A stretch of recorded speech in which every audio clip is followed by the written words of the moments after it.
happy to be joined right now by our friend Scott Abraham, sports director and anchor for ABC7 here in D.C. What's up, Scott? Good morning. Let's go, boys. We back. Stretch run. Let's do this. Yep. Yeah. What did you do on the bye week? Did you have any plans? Did you take a quick trip? What were Scott Abraham's exploits during the bye, if any? Nothing really too exciting. My daughter's in Girl Scouts, so it's Girl Scout cookie season. So we're starting to get organized for that. You know how that is, boys. So, excellent. A lot of family time, so it's good. All right, perfect. Well, I know the guys kind of reset a little bit. Sounds like the coaches. I listened to Witt and Quinn's presser and Cliff and all those guys. They did their little self-scout reevaluation while the guys are away. And it seems like a point of emphasis has been to make sure they don't come out flat like they did against the Cowboys. Yeah, I mean, that's big. It's been a big talking point because you guys remember that Dallas game, and they weren't with it. They were flat, and it was not a good result. And obviously, they know what's at stake here coming up this stretch run, and they've been preaching that one game at a time mentality, just focused on New Orleans, and they have a great opportunity because they're facing a backup quarterback. A team that's been decimated with wide receivers, Olave and Shaheed, their two top guys gone. And the defense knows who's going to get the football. That's number 41, Alvin Kamara. And that's going to be the big point of emphasis, especially defensively, to stop the run, stop Kamara, make Jake Haener, who's going to get the start, uncomfortable back there, and just go in this game.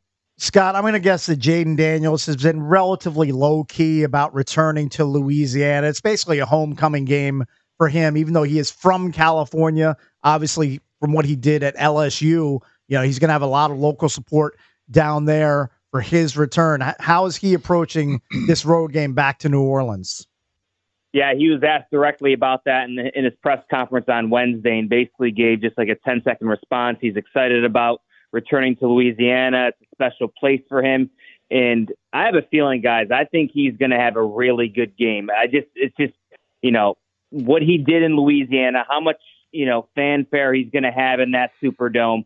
I just have a feeling he's going to have one of his better games of the season. He's rested, he's rejuvenated, and, this Saints defense, nothing to be necessarily scared about any given Sunday, certainly, but, on paper, I feel like Jayden can really pop off, use his legs, to fast track there inside the Superdome. And, remember several years ago when RG3 had that griffining moment in the Superdome, maybe something like that's going to happen with Jayden, and he's going to pop off pretty well. Yeah, I think there's going to be a lot of, fan support and Saints fans that if the game starts going the wrong way for them, especially if they have ties to LSU, where they're going to start kind of rooting for Jayden, right, in a lost season. And then you're going to pile on top of that people making the road trip to go see the Commanders in New Orleans because it's like a destination fun hangout city. I think there's going to be a lot of Commanders fan support there.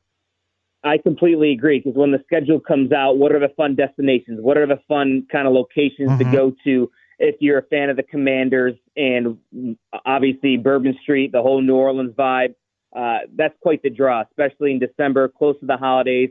And, Baton Rouge is right there, from New Orleans. So Saints fans are usually LSU Tigers fans. And I think there's going to be plenty of cheers for the Commanders inside that Superdome.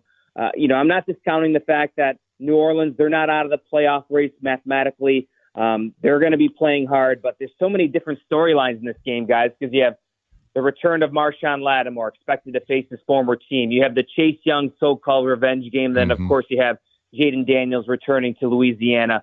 Going to be an exciting game to watch. I'm looking forward to it. Yeah. Talk about the Noah Brown injury and what you feel that impact's going to be. I know they go out and get KJ Osborne, but who knows, how much he's going to play this week. Dan Quinn did say it's a tough one. It's a tough loss, kind of a freak injury for Noah. And he was, a pretty good number 2. I know they got other guys you can now look for with maybe De'Ami Brown steps up a little bit now. Maybe McCaffrey steps up a little bit. But outside of McLaurin, there's not that real go-to receiver. And Noah had some big plays. Only had the one touchdown, but that was a big one against the Bears, right? But just kind of talk about that injury and how that affects him. Yeah, Bitch. My concern with no Noah Brown is his size. He's a bigger build receiver, Right. 6'2", 225. It was nice to have that opposite of, a Terry McLaurin, possession guys type deal, not the bigger bodied receivers. And they're going to miss that. KJ Osborne is not that big bodied receiver. He's 6 foot.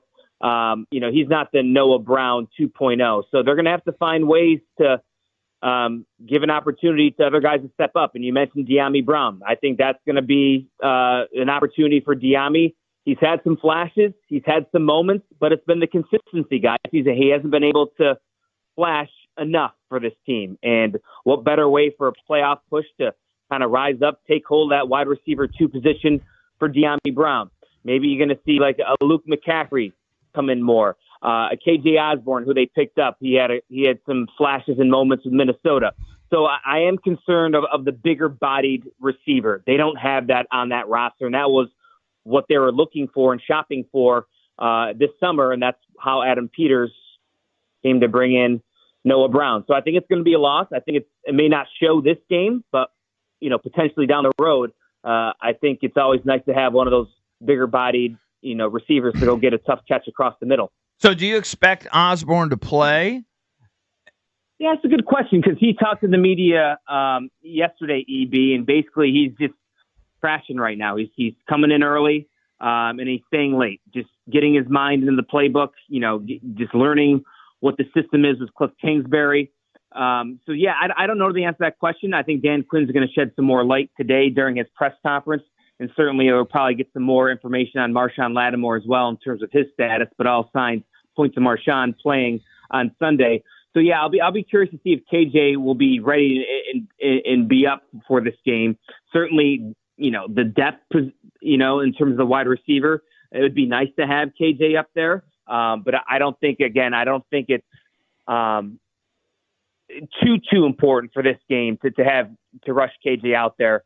So we'll see. I think this could be a big opportunity for Brian Robinson Jr. to get going, running the football and really get him going like he did against the Titans. So I think B-Rob could be in line for a big game as well. Are they going to? I mean, hopefully, every fan wants to see Terry get involved early, and they made a point of doing that. They moved him around a little bit more.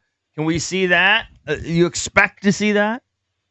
I mean, look what happened against Tennessee. They got him involved early, and it was a blowout. So I think there's a recipe there to really get him the football, get the offense moving, get that rhythm going. I mean, look at the season Terry's been having. Touchdown-wise, he's one of the best in the NFL this season. And it's so nice to see him, he's always just a happy guy, but you can tell this year is just different. I mean, He's really production-wise, his rapport with Jayden and this offense, it's well-deserved because he works his butt off, and he's had a lot of lean years and going through quarterback after quarterback here in Washington. He always says the right things on the microphone. And deep down he's a competitor, and he just wants to win. And I'm happy for Terry and a lot of guys in that locker room that have experienced some pretty tough years here in Washington. And there's been a lot of years with 4 games left in the season that this team has nowhere to go. There's no playoffs. They're simply playing for pride. But this year, these final 4 games means a lot. They're in a position to make the playoffs, something that they haven't been able to say that for many years here in Washington. So for Terry and a lot of guys in that locker room, I'm happy they get this opportunity, and they're definitely going to make the most of it. So Scott, Zane Gonzalez, the kicker, he was dealing with a foot injury. He was limited in practice on Wednesday. Practice in full yesterday. How confident is the team that they're not going to have a repeat of what happened with Austin Seibert in the Dallas game? Are people confident in him going forward and kicking against the Saints this weekend? Yep. Dan Quinn said right off the bat on Monday, Zane Gonzalez is our kicker. No changes. They're not concerned about the injury or what he's going through. They're all on board on Zane Gonzalez. I know Commanders fans, there's a concern there, and rightfully so. Obviously no Austin Seibert, and they got to rely on another kicker. What a fiasco that's been since day one with Brandon McManus and going through kickers. It's unfortunate. A lot of it was out of their control with Adam Peters and company with McManus, and it just kind of snowballed for there. And they just kind of got to piecemeal together here and hope Zane locks in and makes his kicks. You're paid to make your kicks. go make your kicks. And that's what the confidence level is now for Dan Quinn and company, and they're rolling with Zane. So if they win that 9-5, obviously stay ahead of some of these other 8-win teams. If Seattle beats Green Bay this weekend, they'll have 9 wins, so they'll still be up top in the NFC West. But the Rams are surging, especially after last night, even though the weather certainly was an impact. But the Rams have won 3 straight, and they've got their receivers healthy. They got obviously a quality quarterback. They got a good running back. So should Commanders fans be worried about what the Rams are doing for that last wild card spot if the Rams don't win the division? Yep, it's certainly a concern because the Rams are hot. I don't think anybody wants to face that offense with Kyron Williams, Puka, and Cooper and Stafford all clicking on all cylinders. Especially coming off back-to-back wins, home against Buffalo, then a short week going on the road against the Niners. That's 2 impressive wins by the Rams. So I mentioned it on Monday, and Dan didn't want to hear it. Washington controls their own destiny. That's the fact. I understand they don't want to talk about it, but you take care of your business, and Washington is going to the playoffs. Easier said than done. I get that. 1 game at a time mentality, but they're in position to make this run and to make this special. I think, honestly, they'll probably take 10 wins to safely feel like they're going to get a wild card spot. Mm-hmm. And that Atlanta game, after Philly looms large as well, because that NFC South is tricky as well. Right now, Tampa is in first place. Obviously, Tampa has that tiebreaker over Washington, beating them in the regular season. So that Atlanta game could loom large as well, coming after the Philadelphia game. A lot of football left, a lot of big matchups, not just on Washington's schedule, but NFC East wide and NFC wide. So it'll be interesting these final 4 weeks. But the Rams are a team to watch. And then obviously Tampa Bay and the Atlanta situation and how the NFC West shakes out is going to kind of show a lot where Washington ends up in this wild card situation. All right. Who do you like? Give us a prediction. Oh, I'm pretty confident Washington's gonna drop the hammer this weekend against New Orleans. Nice. Backup quarterback.